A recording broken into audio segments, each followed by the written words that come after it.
And we are live, everybody. Guess what? It is Friday, October 9th, 2020. Welcome to another NPCs weekly video game news live stream. Again, it's October 9th. My name is Travis, and as always, because you guys already know what the hell's going on, Kyle's with me on Discord. Hi, Kyle. What's up? A lot of stuff going on in the news this week, guys. So we've got the actual inside of the PlayStation 5 that we can finally look at and try to figure out what the hell's actually going on. Microsoft has found some sort of weird loophole with Game Pass for iOS devices. And of course, we might see a Dreamcast Mini, which I know probably has Kyle all nice and giddy. But we're going to go ahead and roll that intro and get this all started.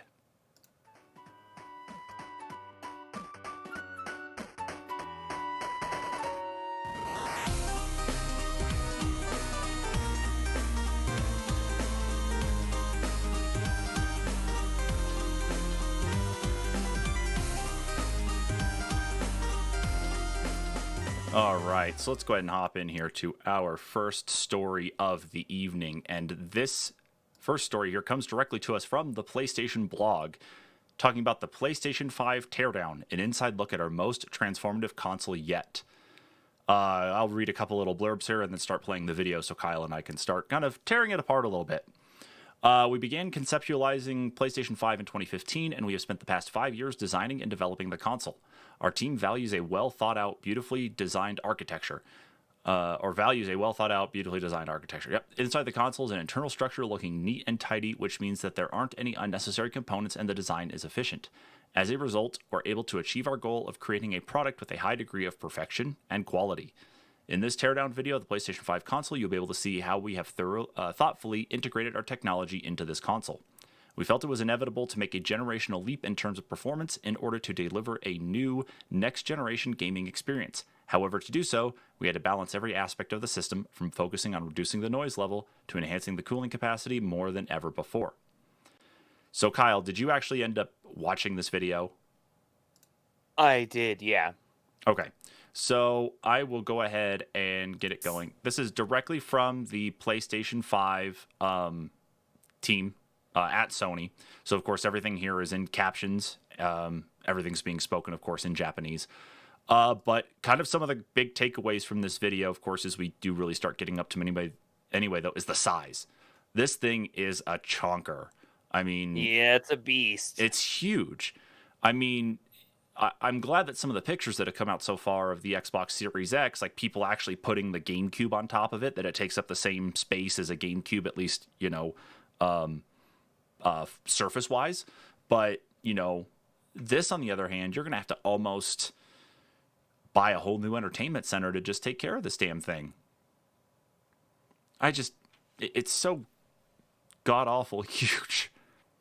Oh, yeah. No, it's ridiculous. Mm-hmm. So as they go through the breakdown itself, the teardown of the PlayStation 5, just like where they're at right now, of course, first thing is one of the big things is the stand. So the stand is screwed into the actual base of the PlayStation 5.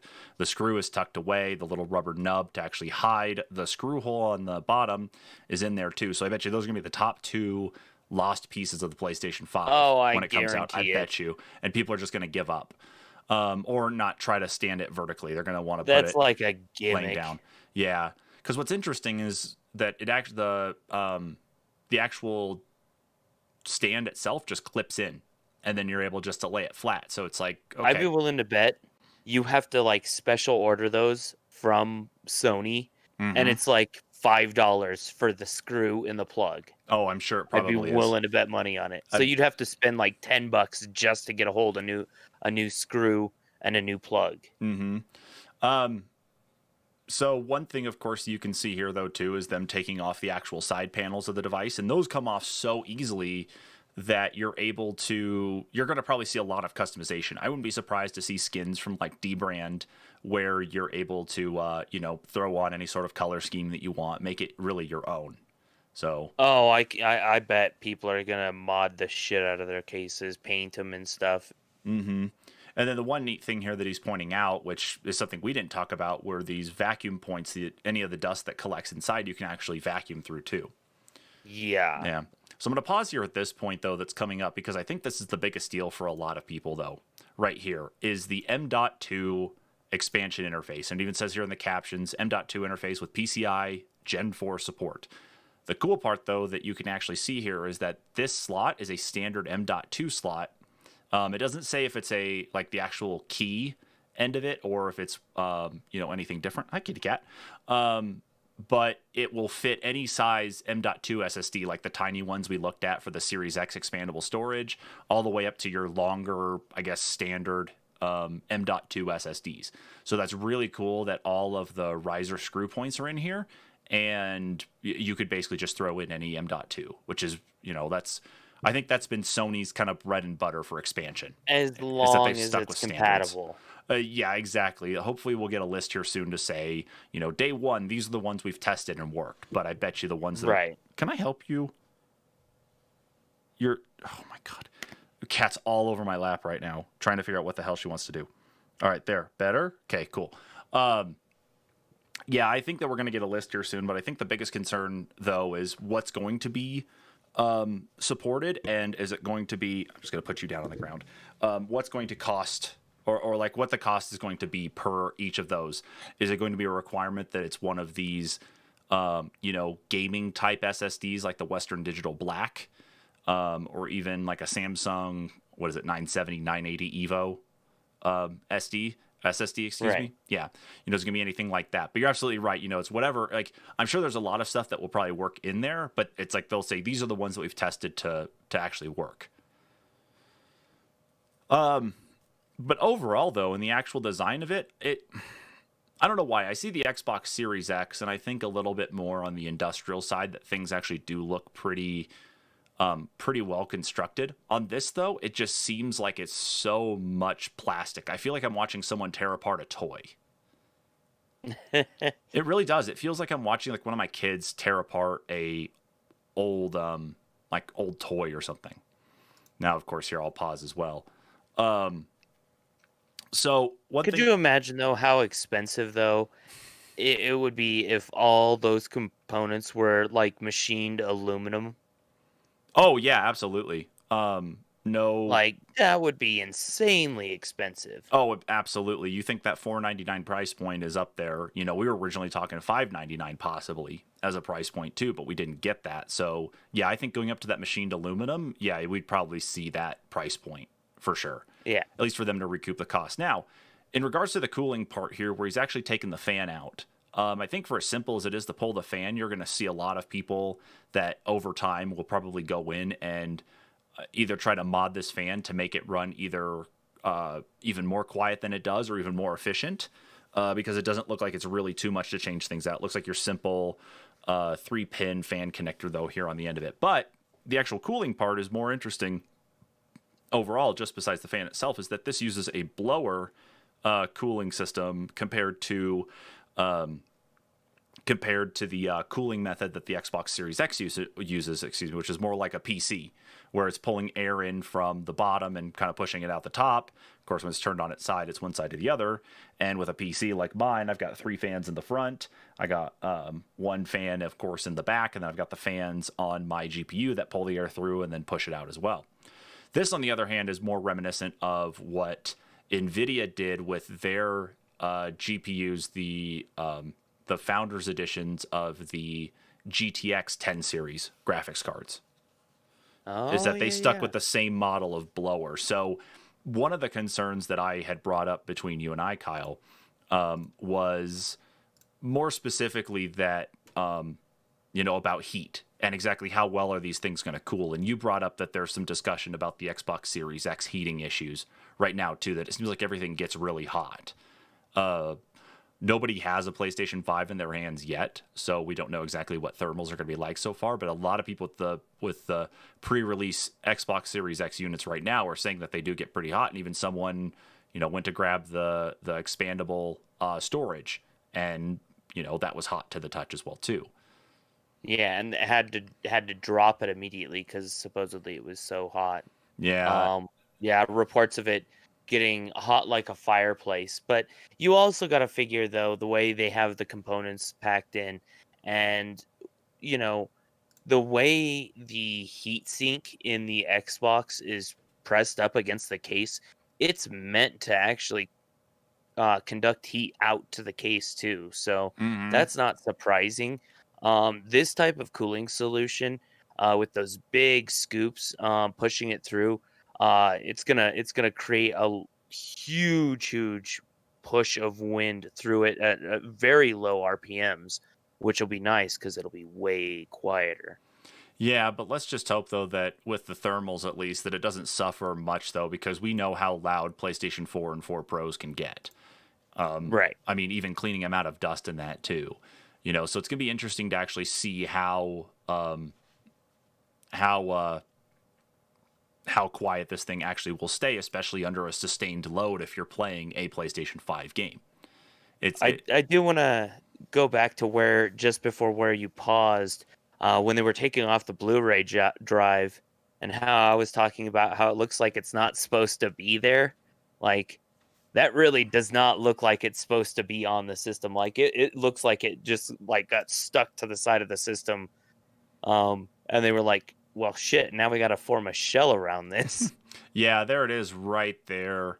I wonder if part of it might have been still like some sort of licensing agreements on the Blu-ray side of things that said, something they signed maybe back in the PlayStation 3 days that said they had to support the certain versions of Blu-ray up through this date. So, with I the don't know. I think it's also tailoring to the consumer.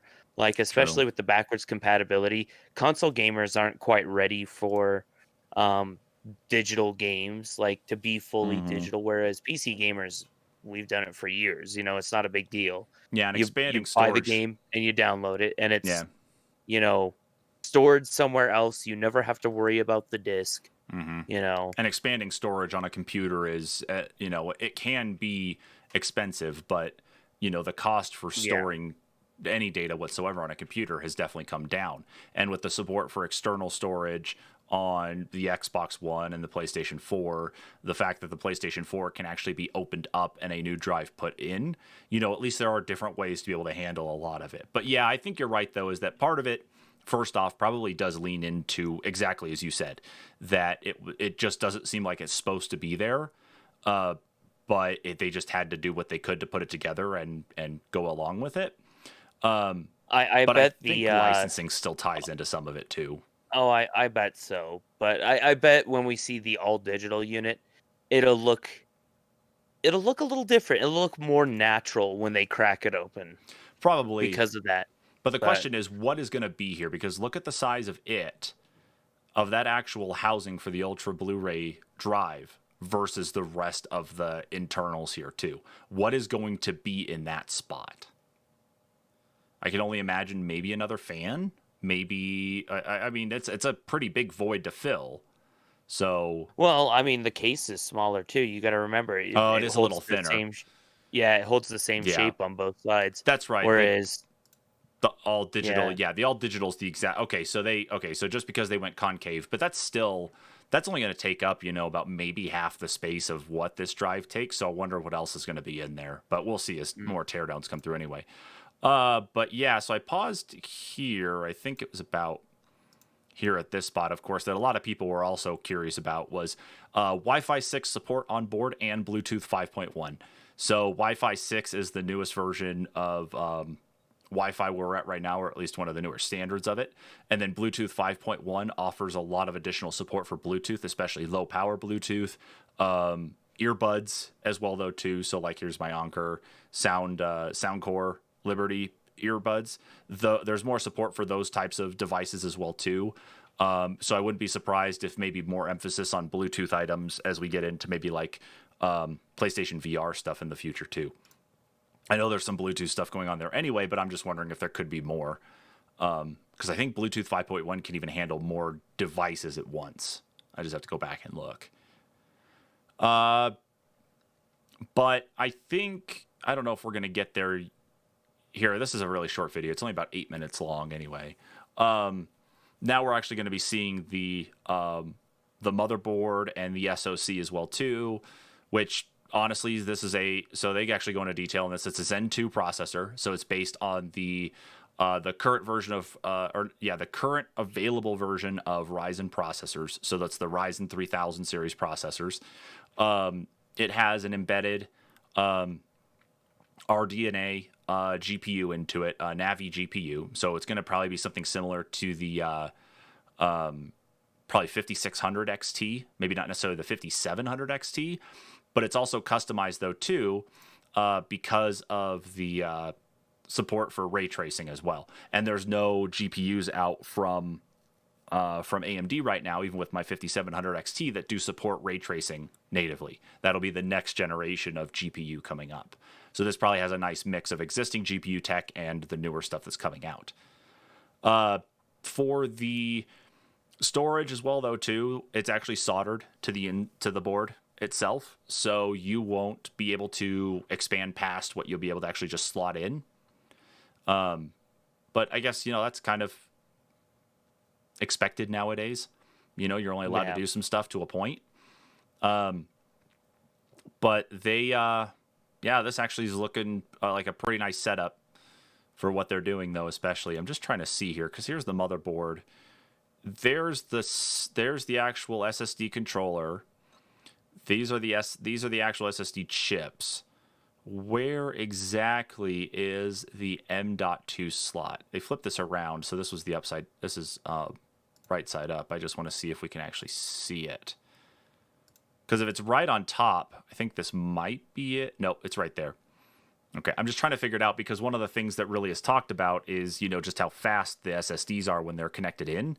Whether or not the speed is more reserved for the actual soldered on chipset, or if where the SSD at here, where the M.2 slot is, if it's right next to where those chips are, so then it does benefit from the shorter lanes.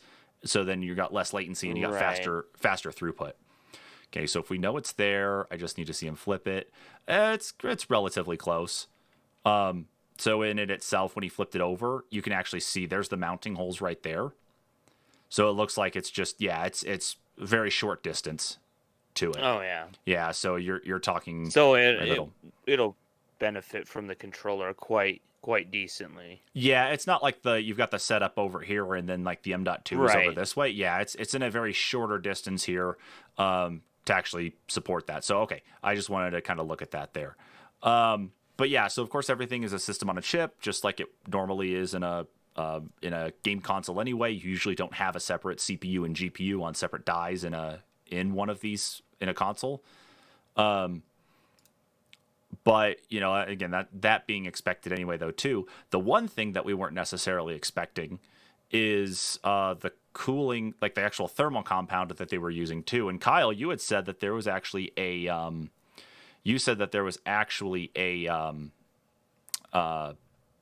patent that Sony had related to the thermal compound as well, too. Yeah, there was a patent that had leaked, I want to say earlier this summer.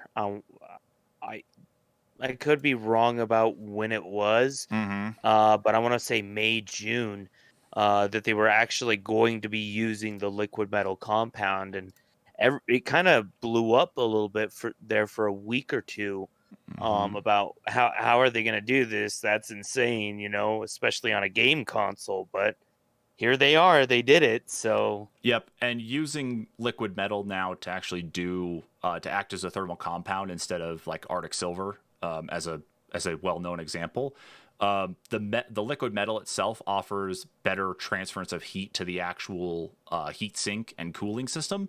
The only downside with it, though, is that it's very touchy, and you need to make sure to apply it just right, because it being metal, it has the propensity to, if it leaks out the sides, you put too much on, it will short out your CPU. That's one of the biggest issues right now in the modding scene. But being liquid, it's also can be corrosive to the board.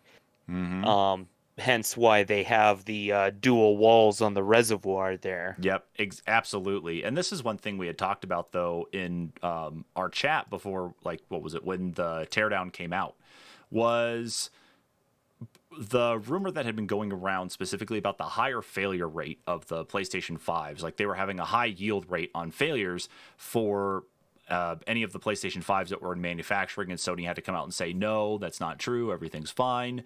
But really kind of looking here at the actual video, since they're using, it's now confirmed they're using a liquid metal cooling thermal compound, is it likely that they didn't have this actual reservoir or actual kind of shroud figured out, and it was either, made wrong and it was leaking through, like it was too much that was put on and it was shorting out processors? Or Or maybe, when they put the foam shroud on, they put it on partially wrong or like crooked, Mhm. and it was causing, when they put it down on the heat sink, some of the liquid metal was leaking out. I don't know. Yeah, that's one of those things that I don't like, that I don't think we'll know unless someone comes out with more information on it. Uh, very beefy heatsink as well too. I think Yeah, this is a holy crap. Yeah, this looks about the same size as the one that's inside the Xbox One, the Xbox One, the original Xbox One. Maybe more longer than anything, but overall, it's a pretty beefy one. So you couple that with the liquid cooling and then the pass-through cooling, specifically with the blower system, that's not too bad. But for the way that this actually ended up tearing down, I'll pause it here so that way everybody can kind of see this a little bit better. But I mean, that's it. Outside of the screws, a couple wires here and there, some things to kind of be aware of, and your, void warranty if removed stickers. This doesn't look like that bad of a system to actually tear apart and possibly not necessarily mod, but at least repair if something does go wrong, if you're able to find repair parts for it. I'm sure your most expensive element obviously will probably be the motherboard, because nothing on there can be replaced. But the fact that the power supply is inside and that comes out at least as one solid unit is a bonus. That all of your Wi-Fi and Bluetooth antennas run actually along the top plastic housing though too is also a bonus. They're nice and channeled through, so it's easy enough to pull those apart and separate them. So I think Sony actually did a pretty good job here with the build of the console itself. It's so fucking big. Yeah. It's so Bravo to their engineers though, Mhm. for packing it in such a way, and really and truly, I mean, for it being big, it is a fairly elegant looking console. Like it's going to be a conversation piece for a living room. People will walk in and go, "What is that?" Mm-hmm. Yeah, it's definitely going to be a side eye type thing that you go to someone's house and Yeah. you're going to kind of look. It's like, what's that? It's like, oh, that's the new PlayStation 5. It definitely is a standout piece, and Sony has not Yeah. ever shied away from being from not being standout or anything. They don't do stuff. Yeah. Rather, No. yeah. Like what was it? The Xperia Play 2 phone that leaked out. Do you remember the Xperia Play? Yeah. Yeah, so the Xperia Yeah, that Play, was the PSP phone, wasn't it? it was, and I did own that phone. So it's Holy crap. yeah, so Sony doesn't really shy away from doing a lot of things here, and Sony Ericsson, of course, was the brand anyway. But I had this phone, and this was the phone that actually came with Minecraft Pocket Edition pre-installed on it, and it was built specifically to use all these controls were mapped out to use this. You could play Minecraft on your phone using the little touchpads and that. But no, I had one of these, and it was a pretty slick phone. But then, of course, they announced, supposedly there was supposed to be an Xperia Play 2 that was supposed to drop, and the leaks for that that came out so far. I'll bring up a picture of it here.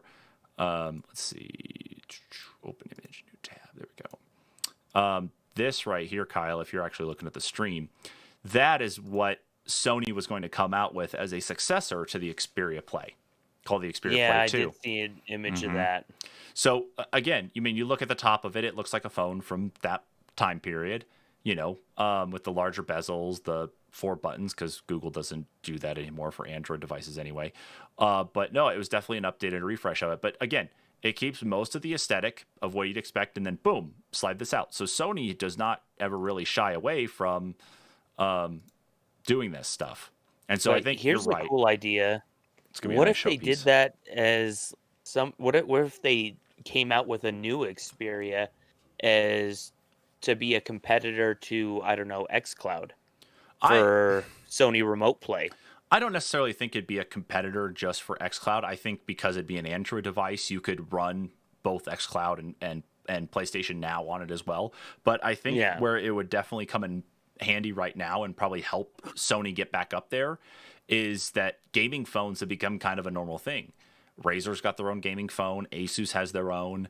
I think Lenovo's put out one. I don't know why I want to think that, but there's a bunch of other companies that put out gaming specific phones. The most ridiculous of them has to be the Asus ROG phone for the fact of all the different attachments you can buy for that thing. So I think now might be the time for Sony to go ahead and look at releasing, or at least working to make, an Xperia Play 2, like an actual official one. And then, you know, tie it in exactly with that, you know, and then you have the ability maybe to tie it in as a second screen system for your PlayStation 5 using Bluetooth or something, you know. I think that would be kind of cool. But overall, if you guys want more detail, of course, going back and watching that video, please do. IGN actually did their captions just a little bit better than the one on the official PlayStation blog. We can go either place, though. Overall, though, like you said, Kyle, I agree with you 100%. It is a very well-built system. It does look good. It's just huge, and I have no room for anything like that right now. So maybe... Yeah, neither do I. Yeah, maybe someday I'll be able to actually put this thing up, you know, get one and put it up somewhere. But we'll have to, I guess, wait and see on that one. Anyway, moving on to more fun stuff. There's going to be a lot of PC news tonight, by the way, folks. This is definitely fun for sure. So this was actually from yesterday. So, Kyle, did you happen to watch the announcements yesterday for this? I didn't get a chance to see this one. I kind of caught it as an afterthought on some of the like gaming news stuff that I saw. Okay. And I think I watched part of a Linus video on it. That's all good. That's all good. So we're going to be talking about the new AMD Zen 3 Ryzen processors. The 5000 series processors have been officially announced. And let's take a look here at this story from The Verge. So AMD reveals its new Zen 3 Ryzen 5000 processors, including the world's best gaming CPU. So some of the technical details, of course, I'm not really proficient on a lot of the details when it comes to processor specs and that, though, too. I just, like Kyle said, of course, you know, Linus Tech Tips is one place to go look. Jay's 2 cents. Gamers Nexus is a really good one for the real deep dives on the actual tech and teardown of different things. So if you want a more in-depth explanation, obviously you shouldn't be coming to us for that. Please don't. Right. But let's talk about this a little bit, though, here. So AMD is also setting expectations high, promising that the new Ryzen 5900X is nothing short of the world's best gaming CPU. The new chips will be available starting at $299 for the entry-level Ryzen 5 5600, and that's the model I'm looking for on November 5th. So I'm going to scroll down at least to these benchmarks, though, kind of talking about the setups on different things. So far, 4 processors have at least been announced in this series.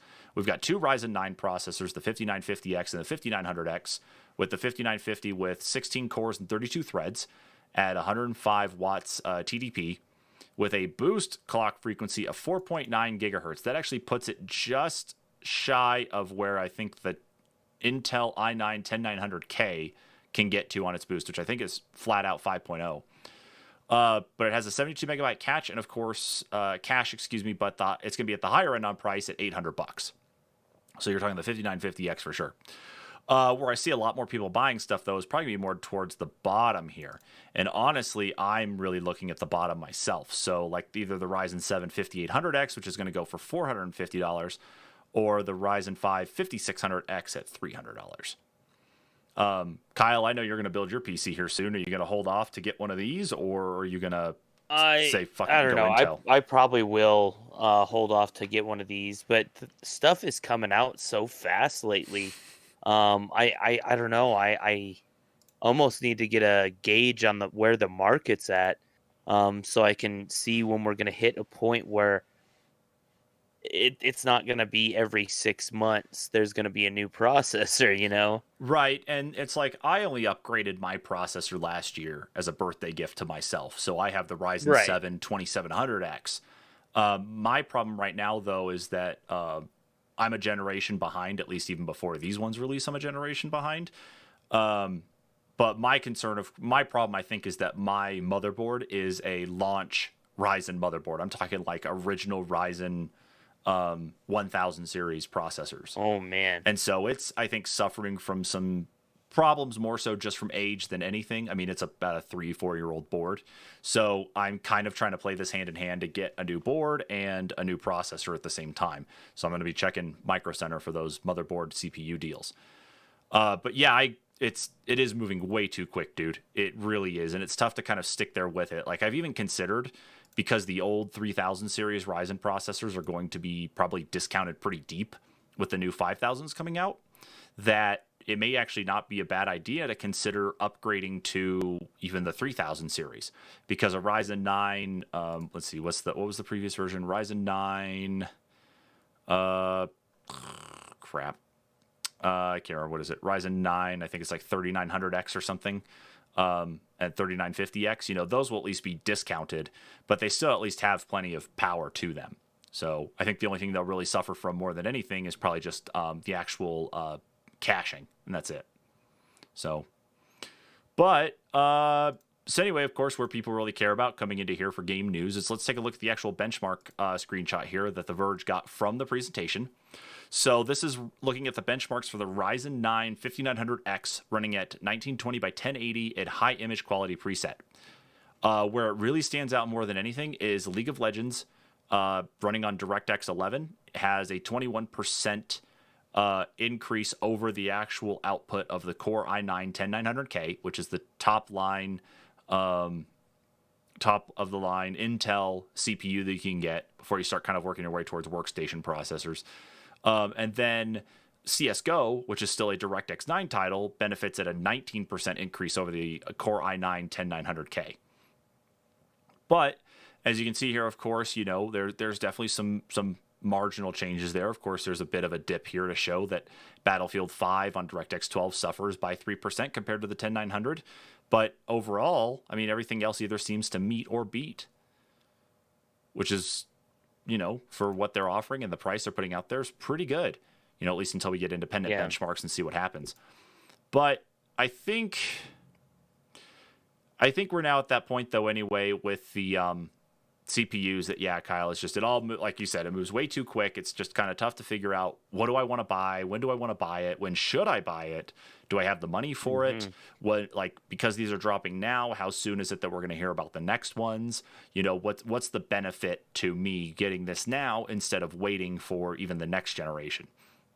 And it's just, right. I don't know. I just wait. I'm almost wanting to wait till there's a lull in the market just slightly, so I can be like, okay, now's the time I got to buy everything. Yeah, and I just don't know when you're going to get that. I mean, you can do some price trending stuff like to try to figure it out, but the pandemic's thrown so many things askew. I don't know how accurate those models are going to be. So, right. The only thing, of course, though, that's still at least funny here is that AMD has moved on to the 7 nanometer architecture and has been there for at least the last couple releases of processors, not only this upcoming one, but this current generation we're in right now. So the nanometer size, of course, though, is the actual number of transistors that they can pack into a given space. Intel still has not progressed past the 14 or even 12 nanometer part, which means that their transistors actually end up taking up less space or taking up more space to provide the same level of power that they have been. And so they've just been doing constant refreshes of the same level of stuff while just providing more of a power and a little performance, kind of like, you know, dialing the knob up from 8 to 9 more than anything. So if you wanted to avoid Intel, you know, there's a reason why. You know, that's at least an option. It's more of the fact, I guess, that it's just you can pack more transistors into that space just going with the smaller architecture, the smaller process. And, you know, it just does make things better, not only for power consumption, but also for the actual raw power you're going to get out of games and regular tasks.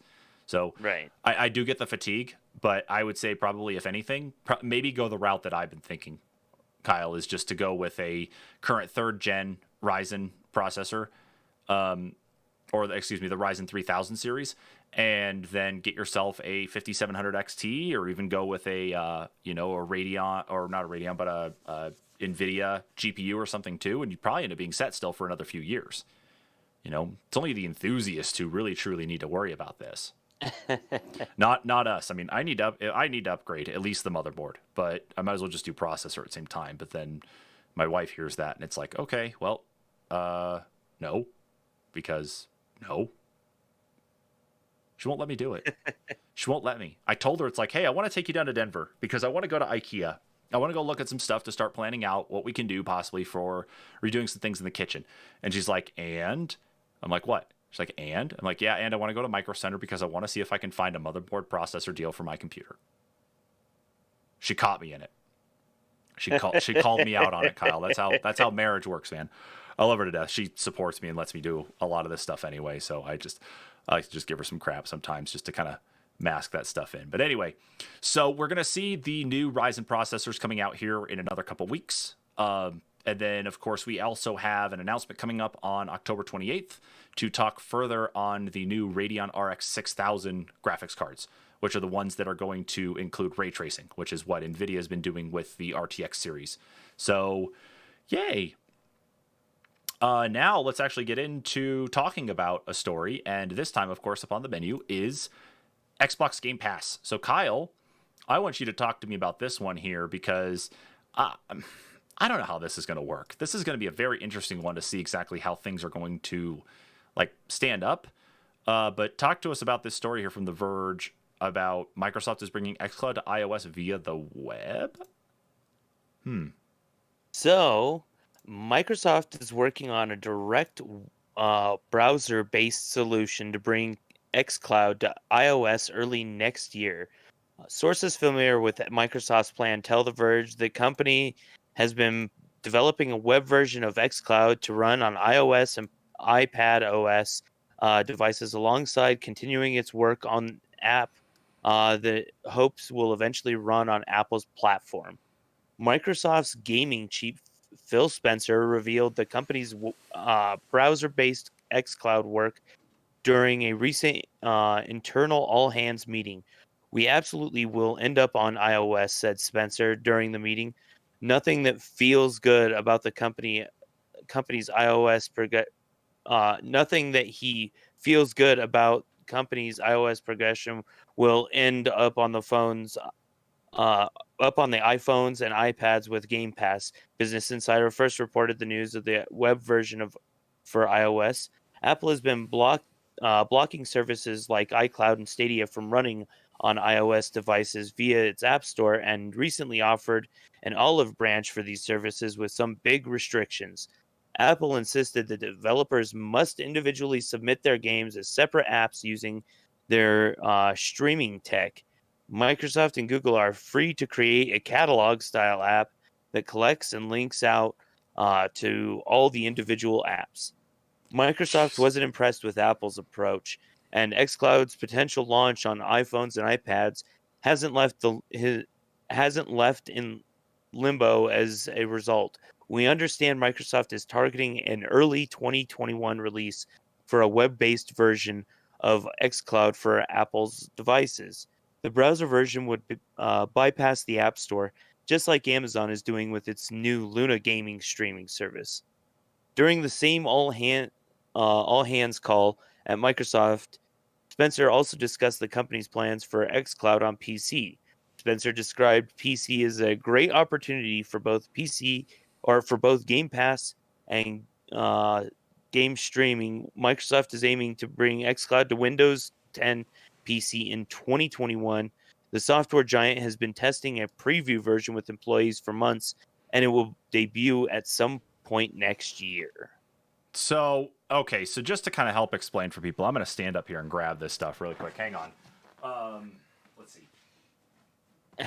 I gotta do a visual example here and make a mess of my area really quick. Hang on, Kyle. I know I should have been better prepared for this, but as you were talking, it just popped in my head. Okay, I'm grabbing a lot of shit here. All right, so hang on. Where the hell is that thing? There it is. All right.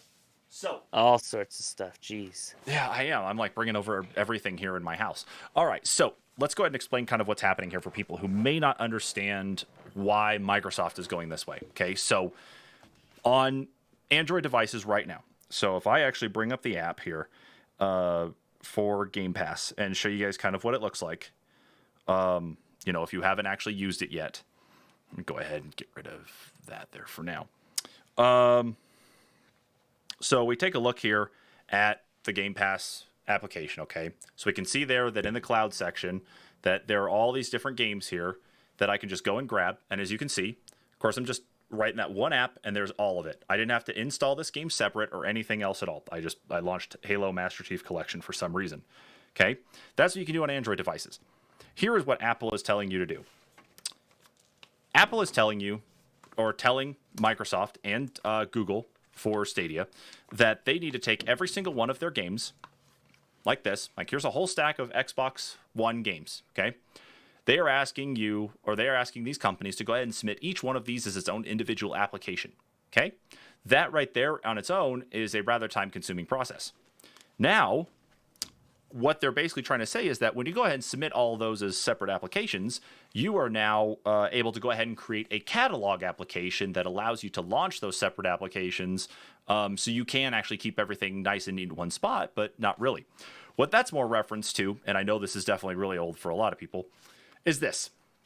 This here is a CD, DVD, little wallet that came out of our old car because, of course, our new one does not have a TV in it. But it's got DVDs, it's got everything in here, which, keeps everything nice and neat, which means I don't have to carry all of these with me. But all it does is still requires me to go ahead and take this, open it up, and if I wanted to put on a DVD for, one of my kids, like this PBS Kids 20 Music Tales DVD for my kid, I still have to remove it and put it in to the DVD player for them to be able to watch it. What's actually happening, or what should be happening, is more like this with my external hard drive.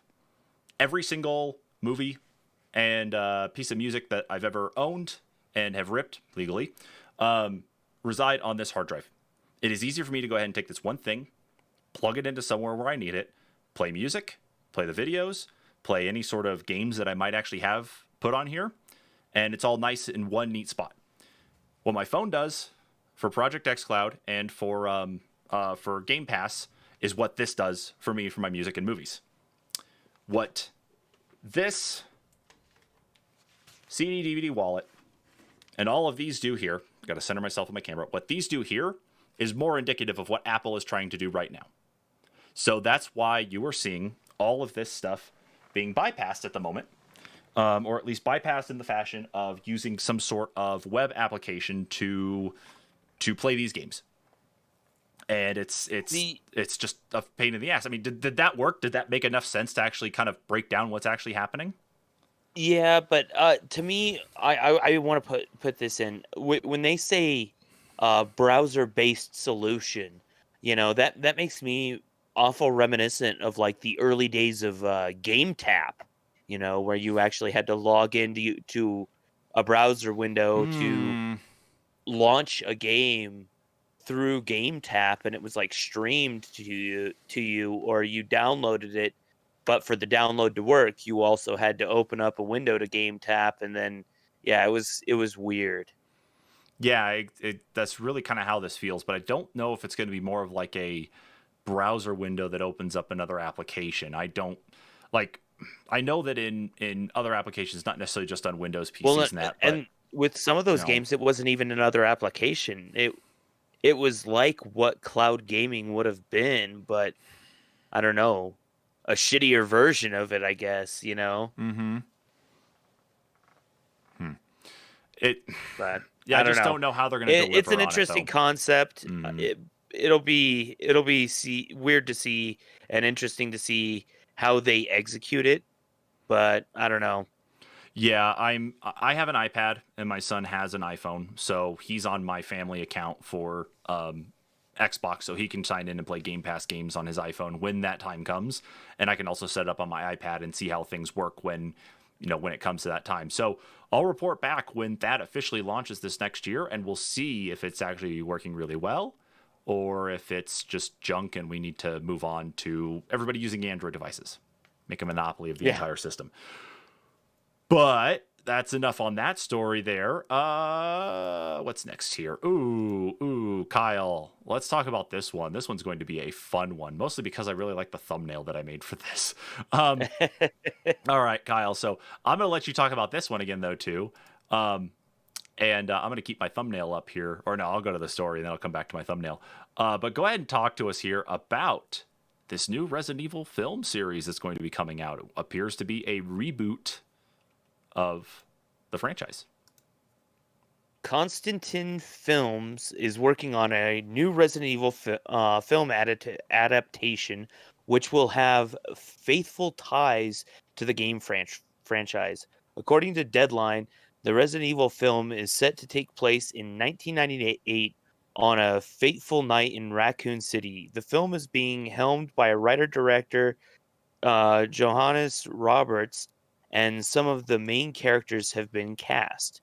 Per Deadline, Kaya Scodelario of Yeah. Maze Runner, sorry if I butchered her last name there, will play Claire Redfield. Hannah John Kamen, Ant-Man, and the Wasp will as Jill Valentine. Robbie Amell from Upload as Chris Redfield. Tom Hopper from the Umbrella Academy as Albert Wesker. Ava Jogia from Zombieland is Leon Kennedy, and Neil McDonough from Yellowstone will star as William Birkin. With this movie, I really want to go back to the original first two games and recreate the terrifying, visceral experience I had when I first played them, whilst at least the same time telling a grounded human story about a small dying American town that feels both relatable and relevant to today's audience, says Roberts. Franchise producers Robert Kulzer will produce alongside James Harris from Tea Shop Productions and Hartley Gorenstein. After a few dozen games, 6 live-action movies, and hundreds of pages of fan fiction, we felt compelled to return to the year 1998 to explore the secrets hidden in the walls of the Spencer Mansion and Raccoon City, said Kulzer. Last month, Capcom announced a new CGI show based on Resident Evil franchise will be streaming on Netflix in 2021. Yeah, so we got that coming too. And another thing I heard is this one's actually supposed to be in line with all the CGI movies that have recently come out. So that's kind of cool. That is going to be kind of neat. Now, did the original Resident Evil, like the first game, take place in 98, or did they set it like in the year it did 2000X? Okay. It might have said 1990X, but I think it was 1998. That sounds about right. Yeah, I'm looking at the actual wiki here now. It was released in 96. And let's see, setting doesn't say anything about time. Story. I don't know. I think it's funny to see Kaya in this one because I know her from Maze Runner, yes, but I know her more so from Skins. I mean, that was ages ago, but I just think it's kind of funny to see her in a Resident Evil movie now. Yeah, so this takes place on July 24th, 1998 is when they go out to the mansion. So this is going to be a very interesting one to actually see like what happens here. So yeah, I think this is cool. But it'll be nice to have something that's actually faithful to the series because I had a huge problem with the original movie. Like the first time I saw it, I was like, well, this is shit. And then the second time I saw it, I was like, well, as its own thing, it's okay. But then, it just kind of went on and on with more movies that were Mm-hmm. Yeah. Well, they did try in the very first movie in the first Resident Evil. Like, of course, they introduced Alice, which was definitely way out there. But the camera angles that they tried to go for were more reminiscent of the actual game itself, where the camera was kind of fixed in, say, like the corner of a room, and you would, navigate your way through just using, the PlayStation 1 controller at that time. But they tried to fit that exact same one, so when you're watching the movie, it feels more like the way it was presented in the game, too. So I don't know if they're going to try that again. I can say that with the new game remakes of 2 and 3, it's been kind of shown that that's not necessary. They could have been more creative and taken more creative license in the camera angles and not relied on the nostalgia of camera angles to make it what Resident Evil was, and stay truer to the story. Yeah, I think that would have drawn a bigger fan audience, in my opinion, and I'm just glad we're finally going to get that. I want to look at this here again really quick though before we kick off here, because of course you guys can see the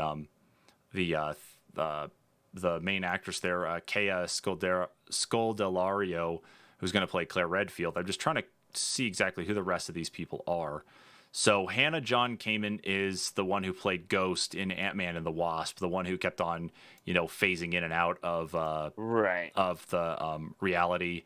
Robbie Amell, I've never heard of Upload, but Robbie Amell is playing Chris Redfield. Okay, yeah, I guess I could see that. I'm actually gonna bring that up here really quick. So lots of different shots here of this guy, but I think. Yeah, I think he could play a convincing Chris Redfield. Probably not like how crazy jacked he looked in Resident Evil 5. Yeah. I think this will definitely be a more scaled back one, for sure. And then who else do we have here? We've got Tom Hopper from the Umbrella Academy, who plays Wesker, which I gotta look at this guy, like his look here. Oh, well, he actually does kind of have a little bit of a Wesker, I guess, look there, especially more of like a younger Wesker for sure. So I think actually he'd end up being a really good Wesker, at least more, at least in look right now. We'll see how casting goes to actually work this out, but he definitely has in, some of these different looks in that you throw on, the signature sunglasses that Wesker's known for too. I think he'd really kind of pull that off pretty well. Who else did we have here? Let's see. We've got Ava or Avan Jogia, who plays. Let's see. He played Leon Kennedy. I don't know. I don't really know on this one. He doesn't really have that look of something there, unless they do it. But they can make anything work. And then lastly was Neil Donahue. This guy. You're basically like kind of generic default evil guy. So when you see him, you'll understand. Yeah. Yeah. Yeah. No. So yeah, okay, maybe. But yeah, so we got Resident Evil coming back again here in the movies. Kind of actually going to be nice to see what happens with that, especially with kind of how weird things got in the Mila Jovovich Resident Evil series. So nothing against 1 or 2. I think those were good. 3 was all right, and then everything after just kind of got weird. So anyway, let's move on and away from that, which is Resident Evil, and move on here to our next story, which, this is going to be a fun one. And I think Kyle, again, like I said there in the intro, you're going to be pretty excited about this one. This one has got me super pumped. See, yeah. This one comes to us from Eurogamer. Sega teases a Dreamcast Mini. The Dreamcast, Virtua Tennis, Crazy Taxi, Soul Calibur, and Marvel vs. Capcom 2 were among my favorites in the early 2000s. Of course, speaking for the author here. Alas, Sega's ahead of its time console fell by the wayside, and console war was never the same again. But what's this? A whisper the Dreamcast may come back via the Mini treatment. In an interview with Japanese magazine Famitsu, Sega's Mini chief Yosuke Okunari discussed what's next for the company's Mini range, having already released a Mega Drive Mini in 2019 and in Japan so far the Game Gear Micro. Silicon Era translated his answers, and this is certainly food for thought. I think for the next one, we may go with a concept close to the Mega Drive Mini. If I had to say some names, it could be an SG-1000 Mini or a Dreamcast Mini.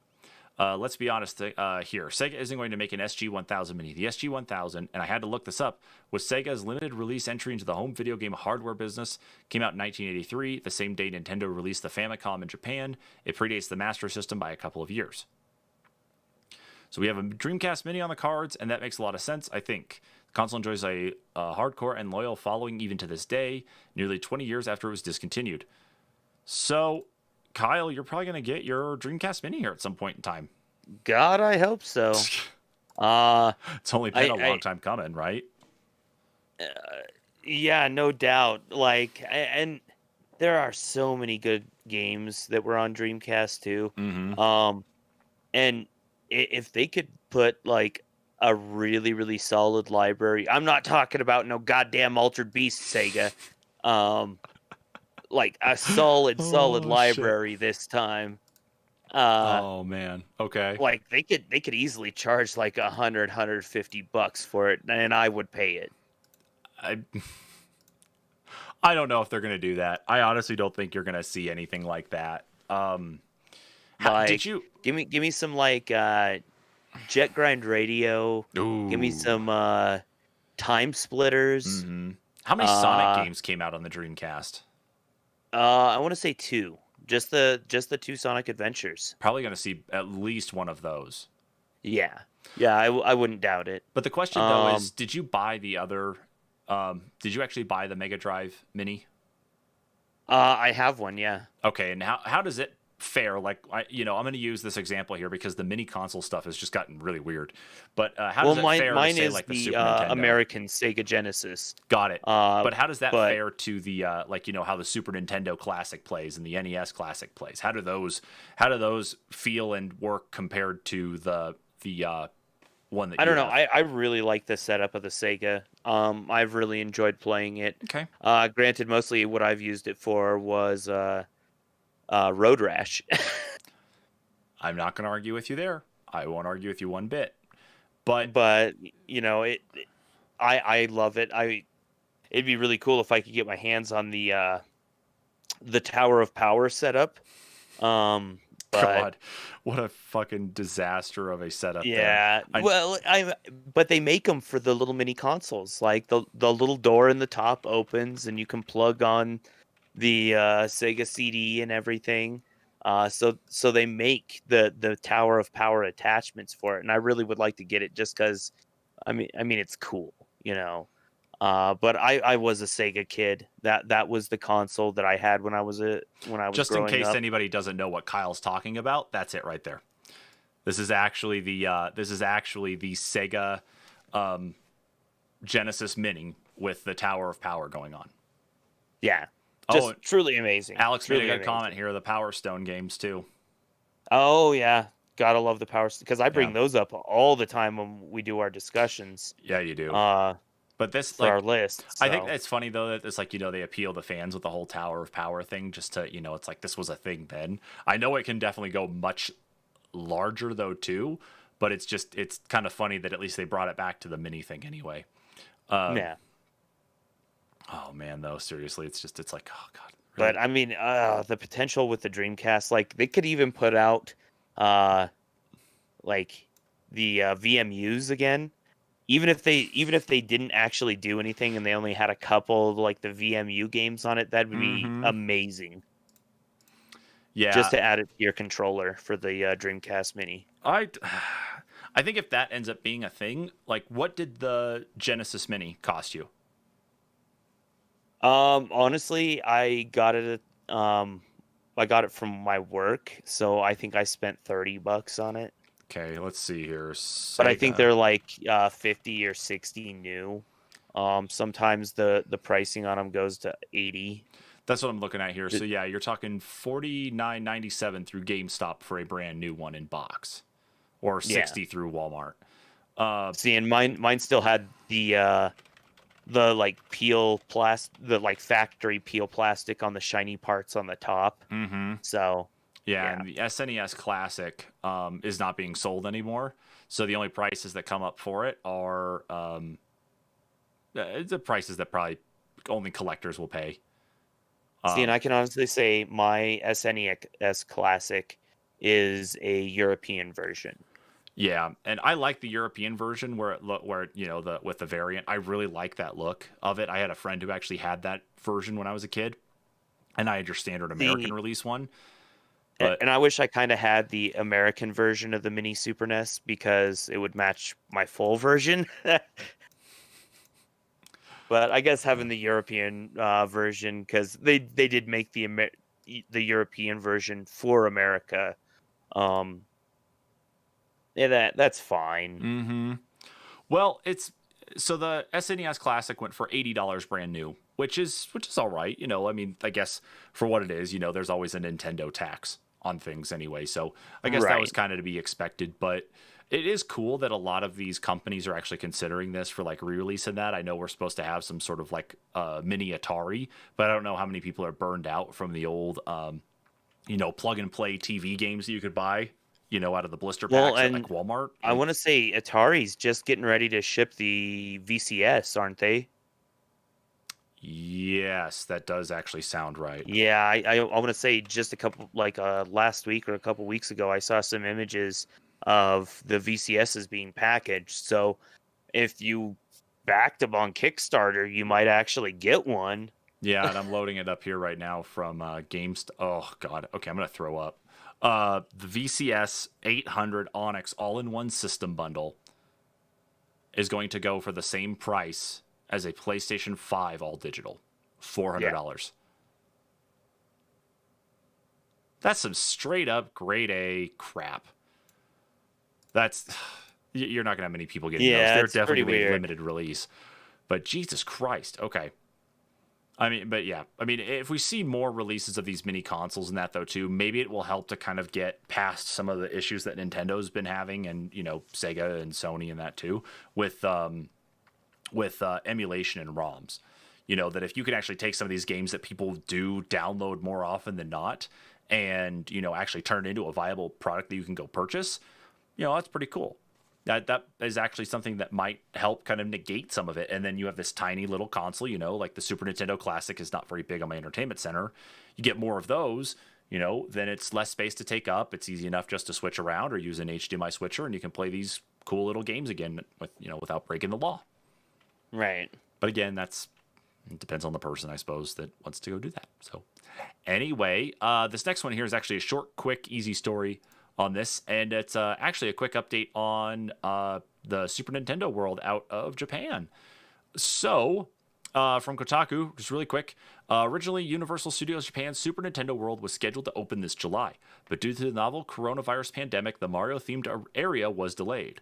As previously reported, in the park's attempt to maximize social distancing and avoid congestion, it was decided opening the new area would make that too difficult. Today, according to Kaiyo, it has been announced that Super Nintendo World will be opening spring 2021. But which month exactly? Here's a hint. As of writing, Japan is mulling over whether to lift its entry ban that has been in place during the pandemic and reopen for tourists next April. That month is also the start of the Japanese financial year. I guess that would make sense. One of these other sites actually had pictures here of some of the other like concept stuff that's going on. So of course this is their Japanese site, looking at some of these things, but also showing some of the stuff you can buy though too. But this is kind of I believe this is just a render. Maybe it could be completed part of the area for within the world itself. But as things go on, yeah, here we go. So this is kind of a map entrance here for at least the Universal Studios Japan, and then some other things that relate to the Mario part itself, though. But it does show Well, off. and I want to say there were some aerial images that were put out in July of the park. Mm-hmm. Um, that they showed it that it was complete and everything but they just couldn't let anybody in. Yeah, and I'll see if I can bring up one of those pictures in a second. But they are showing off a bunch of the different things that it looks like you can buy, which a lot of these things seem to emphasize this thing that says just like who's cap, like all over a bunch of stuff. So I wonder if there's going to be one of these things that kind of relates to maybe some sort of like interactive thing that like, they do stage shows in that has something to do with who's cap, and you probably get to interact with it in one way or another by wearing a Mario or a Luigi cap or a Princess Toadstool crown. But I guess it's going to all depend. But of course, I mean, their merch looks like your general stuff that you'd normally see in a theme park. But I will say, some of these food items that they got on here are making me kind of hungry. Like, I mean, you've got these Luigi, Peach, and Mario bubble teas. Like, it looks like Mario's is a cherry strawberry bubble tea. I'm kind of hungry right now. And yeah, these are actually looking really good. Some sort of like dessert taco here as well too. not a choco taco. That dessert taco, those dessert tacos look pretty good. Yeah, I'm telling you though, I'd drink the shit out of that, man. Like I'm sure that would probably cost me like $10 for one of those at the theme park. But yeah, I think that would actually look pretty cool. You know, And probably taste pretty good. you'd have a happy stomach and a absurd boba straw to show for it. So, Mm-hmm. you know, it's well worth the $10, I assume. Yeah. How old is this picture here? Oh, this is from a day ago. I'm gonna bring this up here really quick. I wanted a bigger picture here. Okay, we'll just use this article here really quick. So I'm gonna grab the link here, Kyle. I'm gonna drop it to you in Discord, so you can open it up with me. But this actually here gives a better aerial overview of where things sit at for Super Nintendo World. So I'm going to flip over here. This actually comes to us from Attractions Magazine. And man, this place looks freaking cool. Like, I don't know exactly what else to say about it, but it looks pretty neat. The design of Bowser's Castle is just awesome. I think the actual level part here where you can see the Goombas and that going around, you got a thwomp hanging out too, is pretty neat. We actually have some video here supposedly showing off what's going on. Mute that. But you got a Yoshi that's running around. At least an animatronic one. You got this thwomp, I think, that looks like it moved down. I don't know. Yeah, right here there's a thwomp that's moving down though too. So you got coins. That is just too cool. Yeah, you got the mushroom going back and forth. You got a Goomba going back and forth. And look, even the animatronic rocks side to side, so it looks like it. You got coins laid out. You got the animatronic for the Koopa. I mean, this is pretty sick looking too. But it looks like it even has its own dedicated entrance anyway into it. But yeah, that is just cool. Yeah, that's super neat. Like, I want to go to Japan anyway. Like, I mean, for a lot of us, that's a bucket list thing. And I know it's going to probably be a few years before Americans are allowed in, but that's pretty sick. I would spend a lot of money there. Like, a lot. I would go into debt probably going there if I, like, just going in and buying all the stuff. Oh, yeah. But that is pretty cool, though. Can't fight that at all one bit. So, but that is neat to see. Now let's go ahead and move into another PC story here. This one actually, unfortunately, deals with a third-party manufacturer, a partner manufacturer for motherboards, graphics cards, laptops, other PC components, you name it. So this deals, of course, you can see the dragon over here with MSI. So this story comes to us from PC Gamer. MSI responds to claims it was price hiking RTX 3080 cards on eBay. Excuse me. Accusations fly as Starlit partner caught selling RTX 30 series cards at almost double the MSRP. MSI has been put under scrutiny today following accusations that the company has enlisted eBay seller Starlit Partner, a sales subsidiary working under MSI, to sell the RTX 30 series cards at well above asking price. First brought to light by Mark of Average Tech Reviews, it seems the cards, which should have been retailing for $759, were being sold by Starlit Partner for $1,359 at a 79% price hike. There's been a whole lot of internet sleuthing going down on Reddit since the initial listing, but the question remains, how could something like this go undetected by the company? An official statement is now in circulation in which MSI explains that an investigation of the matter turned up an error which allowed Starlit Partner access to inventory they were not permitted to handle.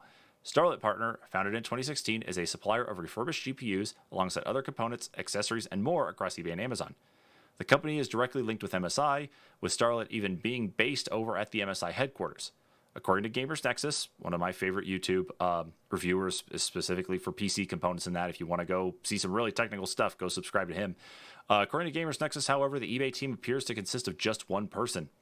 So the actual official message here from MSI says Starlit Partners is an individual sales subsidiary working under MSI.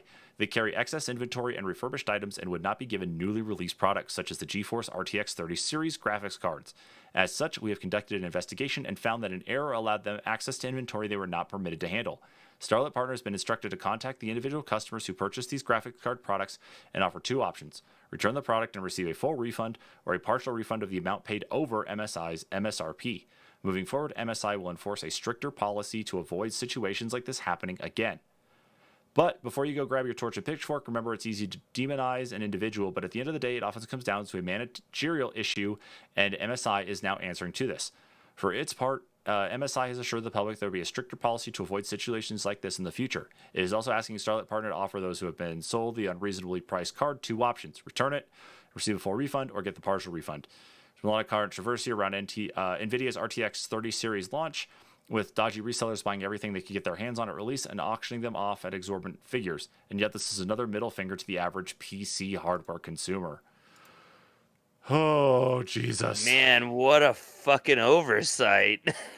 Yeah, I mean, the fact that they were able to get it, but even the way that Gamers Nexus actually did the investigation on their part, though, and what they were able to see is that it's it doesn't make sense why. Like, it really doesn't make sense as to how that could have even happened in the first place. So, But really and truly, I mean, if it is just one person working over there, they knew. They knew what they were doing when they posted on eBay and were doing the price hiking. Let's be real. I mean, we can't demonize him too bad, but let's be real here. Yeah. He knew exactly what he was doing. Yeah. It's just, yeah, that really sucks because, I mean, even the price of that graphics card is already up there, but like, I can't imagine spending that much money for a graphics card. I mean, I spent $500, I think, on my graphics card earlier this year, and yeah, that's about as far as I would go. And mine's the top of the line NVIDIA, or not NVIDIA, but top of the line AMD card that you can get, and I just needed it just because I like the encoding side of things on it. I like, not necessarily get the power off of it for playing games, but the actual encoding and transcoding for doing videos and even stuff like this. Like the stream right now is being encoded on my 5700 XT. So it's, it's there for a exact reason. But yeah, I can't imagine how this was really that big of a slip up like that. And the fact that it's addressed now, hopefully we don't see that with the 3070 coming out in another couple weeks too. Because NVIDIA delayed the release of that because of all the chaos with the bots and buying things up and the resale of all these things being so expensive. So it's silly dogs. It's one of those things that you, especially Kyle, as you're getting ready to go and build your PC, hi pup, that you need to be on the lookout for specifically. That you need to be just careful with, that you're not buying something way over MSRP. And if it ever comes to that, don't hesitate to hit me up and ask me, and I'll help look for you. No doubt. No doubt. So we're going to hop in here to our last story. Kyle, you're going to go ahead and finish this one off here for the night. This is actually, because we all need this, this is a feel-good story here that I thought that we all just needed to share out. I'm sure some of you have actually probably heard about it. This one actually deals with a Nintendo DS Lite, and it's a really nice one to hear and talk about. But this one comes to us from Nintendo Life, and it's Zelda fan pens heartwarming message to the person who bought their beloved DS. Got this DS as a birthday gift when I was 10. Kyle, tell us about this DS. One of the really wonderful things about handheld gaming is the tangible connection that the player makes with the console. Sure, home systems have iconic controllers we learn to love, but with handhelds, the entire system is in the palm of your hands. And the fact you can take it with you everywhere only serves to strengthen the bond between you and the hardware. Letting go of that hardware, especially if you've owned it since you were a kid, isn't an easy process. But it's something that Zelda fan Janie experienced when she told her beloved Nintendo, when she sold her beloved Nintendo DS recently. The Zelda-themed gold console had been with her for over a decade. She got it when she was 10, and she decided to include a note with the new owner to make them aware of how special it was, or it had been to her. The person, Reddit user, a Kohler25, decided this good deed was worth celebrating. And the note reads as, "Hey there, thanks for buying. I got this DS as a B-Day gift when I was 10. I had no idea who Link or Zelda were when I got it, but I sure did by the end. And it traveled with me for lots of long rides. I'm 23 now. hoping someone else gains the same enjoyment that I did. Happy gaming / collecting or reselling. Times are tough, lol, Janie. Uh yeah, that's pretty amazing. You don't really get a That's lot pretty of cool. those. You don't really get a lot of those items that actually have some sort of like heartfelt note that comes with it. Say it's like, what it really means. I'm sure the person who actually went and bought this is probably a collector for the Zelda stuff, especially because the Zelda themed DSs do actually look like they do a really good job with those versions. You getting comfortable there, dog? Okay, cool. But yeah, Well, that's probably not what to this nerd was. out, but that person is very lucky. Those hinges look completely intact. Maybe that was the reason they bought it. I mean, you got to be. You think if this person, like the Janie here, was so passionate about this, they got the DS, they're playing Legend of Zelda. It looks like outside of your normal wear and tear on stuff, you can see the scuffs in the corner. It looks like it is actually in pretty good shape, and you're right. So it is definitely a loved console. It's a loved handheld, and it definitely is in the hands of someone who probably will cherish it even more, especially with that note coming with it. So, Yeah. yeah, nice little feel good one here to wrap up this week's news cycle. So, with all of that fun stuff talked about now, that is it for this week's news, ladies and gentlemen. I know we went a little bit overboard here on stuff, but I really had to emphasize that point about what was going on the iOS side with Project xCloud and Game Pass, because there are some people who still don't understand what's going to happen. But now now you're more educated. And of course, the PS5 teardown did take us a little bit there too. Go watch the full thing again. Go see if we missed anything there. But I'm kind of excited about the teardown capability of the PlayStation 5. The Series X doesn't look bad either, but we're going to have to see more of it when iFixit can get their hands on all 4 of these new consoles. So, with all that, Kyle, as always, man, thank you for joining me for the news. Oh, absolutely. And of course, thank you to our audience for sticking with us as we went through the news of this week. Don't forget, of course, to check us out again next week when we meet up again, 8 p.m. Mountain Time on YouTube, Twitch, and Facebook. Just search for the NPCs, or if you're already here watching us on one of those 3 platforms, make sure to follow. And we'll be live again to talk about this next week's news. We never know what's going to happen. Maybe Microsoft will blow up or something, or maybe I'll get my Series X this next week for some weird reason. Who knows? Well, they kind of did today, honestly, but I don't know what's to transpire that yet, so I didn't think it was quite worth mentioning. A lot of places have been talking about it, but yeah, maybe we'll see. Maybe when some better details are out, we can cover it in next week's news. Very much so. But anyway, of course, don't forget the main thing about us is our podcast. So if you really like listening to podcasts, or you like listening to at least Kyle and I mean, don't necessarily know about Preston, but he's all right to listen to as well.